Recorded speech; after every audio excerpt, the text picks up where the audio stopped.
जय श्री कृष्णा। श्रीमद् भागवत महापुराण में आप सभी का स्वागत व अभिनंदन है।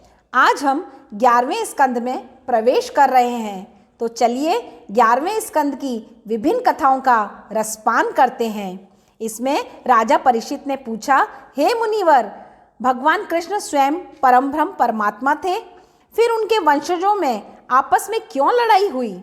सुना है भगवान कृष्ण के रहते ही वे सब आपस में विवाद करके कट कट के मर गए। इसका क्या कारण है? शुकदेव जी ने कहा, हे महाराज, भगवान कृष्ण तो पृथ्वी का भार उतारने हेतु ही पैदा हुए थे। इसी कारण से तो उन्होंने महाभारत कराई, ताकि पापी अधर्मी लोगों का नाश हो जाए और पृथ्वी सुख चैन से रह सके। परंतु महाभारत की समाप्ति के बाद भी यह कार्य पूर्ण रूप से सफल नहीं हुआ, क्योंकि उनका यदुवंशी ही परम अभिमानी हो गया था और अनेकों दानव अभी भी जीवित थे। भगवान ने सोचा, जिस कुल में मैं पला पला हूँ और जो मेरे आश्रय में है, उसकी पराजय और किसी से नहीं हो सकती, और ये वैभव के नशे में उन्मुक्त हो रहे हैं। अतः बिना इनका संहार किए पृथ्वी का भार उतर ही नहीं सकता। इसलिए इनमें कलह कराना आवश्यक है, तभी मैं शांति से परम धाम जाऊंगा। हे राजन, यह सोचकर श्री कृष्ण स्वयं कालरूप बनकर अपने वंश का संहार करने हेतु जब तत्पर हुए, तभी वहाँ पर विश्वामित्र, नारद, दुर्वासा, अंगिरा, भृंगु, कश्यप, वशिष्ठ आदि ऋषि द्वारिका पधारे। वहाँ यादव कुमारों ने खेल करते हुए जामवंकी पुत्र सामवंकी को स्त्री बनाकर उनसे पूछा, हे मुनियों, बताइए इसके पेट से क्या उत्पन्न होगा? यह कुकृत्य देखकर समस्त मुनि क्रोधित हो गए और कहा, हे यादव कुमारों, इसके पेट से समस्त यदुवंशियों को नाश करने वाला मूसल उत्पन्न होगा। तभी उस बालक को गर्भ हो गया और कुछ दिनों में ही उसने एक लोहे के मूसल को उत्पन्न किया।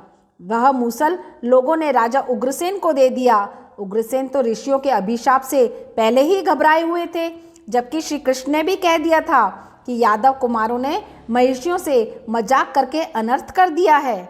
अतः अब यदुवंशियों का विनाश अवश्य हो जाएगा, क्योंकि अभिशाप से कोई मुक्त नहीं हो सकता। दुखी होकर उग्रसेन ने उस मूसल को चूर्ण करके समुद्र में बहा दिया और शेष जो टुकड़ा बचा उसे भी समुद्र में फेंक दिया, जिसे किसी मछली ने निगल लिया। घिसे हुए लोहे का चूर्ण बहता हुआ समुद्र के किनारे लगा, जिससे एक प्रकार की घास लग गई।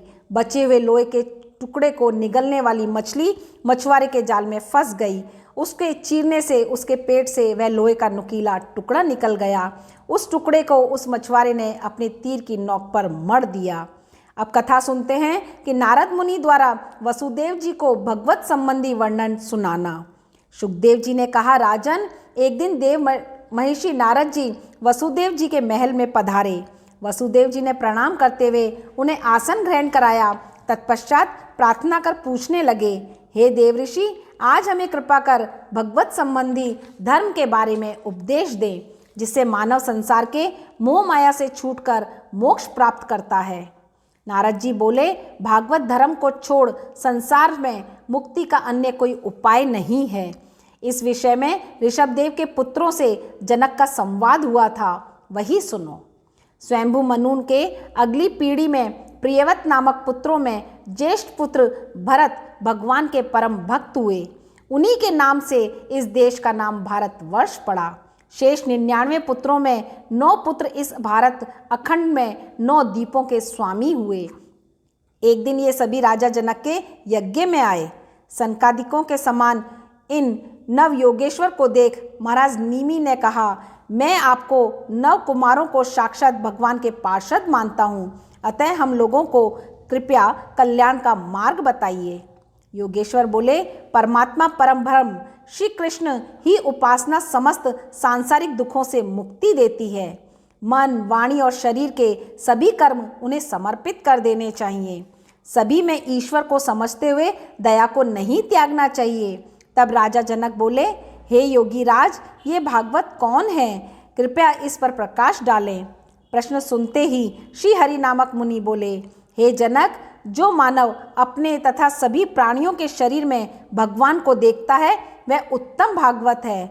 जो ईश्वर में भक्ति करते हुए सभी में प्रेम और मित्रता रखता है वह मध्यम भागवत है, और जो मूर्ति पूजन कर धीरे धीरे परमात्मा की भक्ति में लीन हो जाता है वह निम्न भागवत है।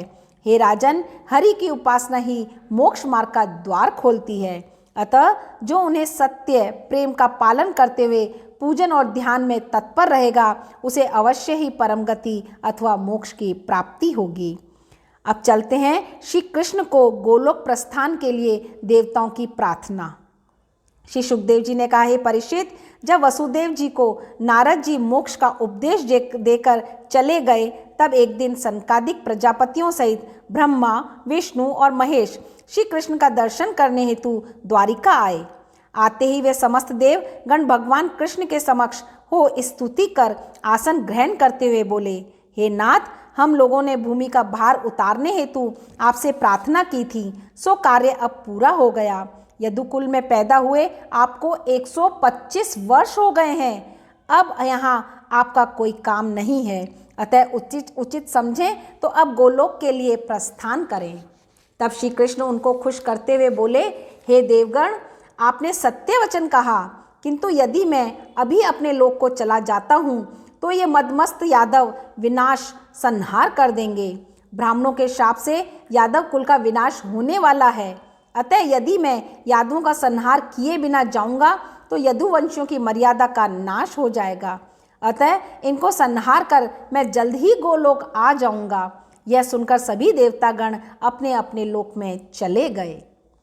तत्पश्चात श्री कृष्ण ने द्वारिका में उपद्रव देखकर समस्त यदुवंशियों से कहा, हे यादवगण, ब्राह्मणों का शाप हमारे कुल के नाश का सूचक है। अतः हम लोगों को द्वारिका छोड़ और कहीं जाकर निवास करना चाहिए। सभी ने भगवान की सलाह को मान ली और सभी द्वारिका छोड़कर प्रभाव क्षेत्र में अपना निवास बनाकर रहने लगे। अब कथा सुनते हैं उद्धव कृष्ण वार्ता की। सुखदेव जी ने कहा, हे परीक्षित, जब यादव गणों को लेकर भगवान श्री कृष्ण प्रभास क्षेत्र गए तो वहीं पर उद्धव जी एक दिन उनसे कहने लगे, हे प्रभु, हम समझ गए हैं कि आप अब परम धाम जाने की तैयारी कर रहे हैं, अतः हमें भी अपने साथ ही ले जाने की कृपा करें, क्योंकि मैं आपके बिना एक क्षण भी नहीं रह सकूंगा। भगवान बोले, हे उद्धव, ब्रह्मा की प्रार्थना पर मैंने जिस कार्य के लिए अवतार लिया था वह कार्य पूरा हो चुका है। विप्र शाप से अब यादव कुलों का शीघ्र ही विनाश हो जाएगा और यह द्वारिका आज से 7वें दिन समुद्र में डूब जाएगी। जिस दिन मैं इस लोक का त्याग करूंगा उसी समय से कलयुग इसको दबा देगा। हे उद्धव, फिर तुम पृथ्वी पर नहीं रहना। यदि रहोगे तो मेरी आराधना में लीन रहना तो तुम्हें अवश्य मुक्ति मिलेगी। यह मैं वरदान देता हूँ कि मृत्यु पश्चात तुम हमें ही प्राप्त होंगे। हे उद्धव, मेरे भक्तों को उचित है कि निष्काम कर्म करे तथा मेरी भक्ति में तत्पर रहे। यह शरीर कब छूट जाए इसका भरोसा नहीं, अतः इससे जितने शुभ कार्य हो सकें करते जाओ, इसी से उच्च गति मिलती है। अब हम कथा का रसपान करते हैं अवधूत उपाख्यान का। श्री कृष्ण बोले, हे उद्धव, आत्मज्ञान को परम उत्तम मानते हैं वे बिना गुरु के भी आत्मा का उद्धार कर लेते हैं। जो मनुष्य सावधान है वह हमें अपने शरीर में ढूंढ ही लेता है और उसे किसी प्रकार के गुरुओं की आवश्यकता नहीं पड़ती। इसी संदर्भ में मैं तुम्हें राजा यदु और अवधूत का संवाद सुनाता हूँ, जिसे ध्यान से सुनो। एक बार अवधूत वेश में दत्तात्रेय को देख राजा यदु ने पूछा, हे ब्राह्मण, आप तो कुछ भी कर्म नहीं करते, फिर भी आपको यह विलक्षण मोक्ष ज्ञान कहाँ से प्राप्त हुआ? दत्तात्रेय बोले, हे राजन, अपनी बुद्धि से हमारे कई गुरु हैं जिनसे मैंने ज्ञान प्राप्त किया है, जैसे पृथ्वी, वायु, आकाश, जल, अग्नि, चंद्रमा, सूर्य और कपोत आदि, जिनसे मैंने अपने आत्मविश्वास के बल पर ज्ञान प्राप्त किया है। यह सुनकर राजा यदु बोले, हे मुनिवर, सूर्य, चंद्रमा, पृथ्वी आदि से तो ज्ञान प्राप्त किया जा सकता है, किंतु आपने कपोत से कैसे ज्ञान प्राप्त किया? इस संदर्भ में विस्तृत जानकारी दें। मुनि दत्तात्रेय बोले, हे राजन, एक दिन मैंने एक घने जंगल में एक चील को उड़ते हुए देखा। उसके पास एक मांस का टुकड़ा था। उसे देखकर अन्य चीलें भी उसे छीनने का विचार करने लगीं और वे सभी चीलें उस पर झपटने लगीं। उस चील ने सोचा कि इस मांस के टुकड़े के कारण मेरी आज मौत हो जाएगी, अतः उसने वह टुकड़ा धरती पर पटक दिया और स्वयं एक वृक्ष पर जा बैठी। उस चील से मैंने यह शिक्षा ली कि मनुष्य के पास धन ज़्यादा होने पर उन्हें चोर डाकू आदि सुख से नहीं रहने देते, अतः धन संग्रह करना ही कष्टदायक है। इसी कारण से मैं योगी हुआ।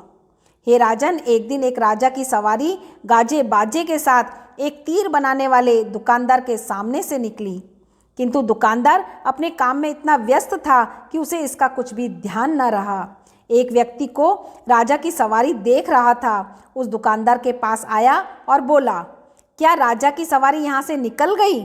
दुकानदार बोला, मुझे कुछ नहीं पता, क्योंकि मैं तो तीर बनाने में व्यस्त था। उस दुकानदार की बातों से मुक्त ज्ञान हुआ मुझे कि परमात्मा में इसी प्रकार लीन होकर भक्ति करनी चाहिए। मकड़ी स्वयं जाल बनाती है और स्वयं ही उसे निगल जाती है। इससे मुझे यह ज्ञान हुआ कि परमात्मा विश्व को स्वयं रचता है और स्वयं ही उसका संहार कर देता है। हे राजन, इस प्रकार अनेक गुरुओं से शिक्षा प्राप्त कर मैं अहंकार रहित हो पृथ्वी पर विचरता हूँ। हे उद्धव जी, महाराज यदु को फिर आत्मज्ञान प्राप्त हो गया और वह महिषी दत्तात्रेय के जाने के पश्चात महाराज यदु ने परम ब्रह्म चिंतन में लीन रहते हुए मोक्ष को प्राप्त किया। जय श्री कृष्णा। आगे की कथाओं का हम कल रसपान करेंगे।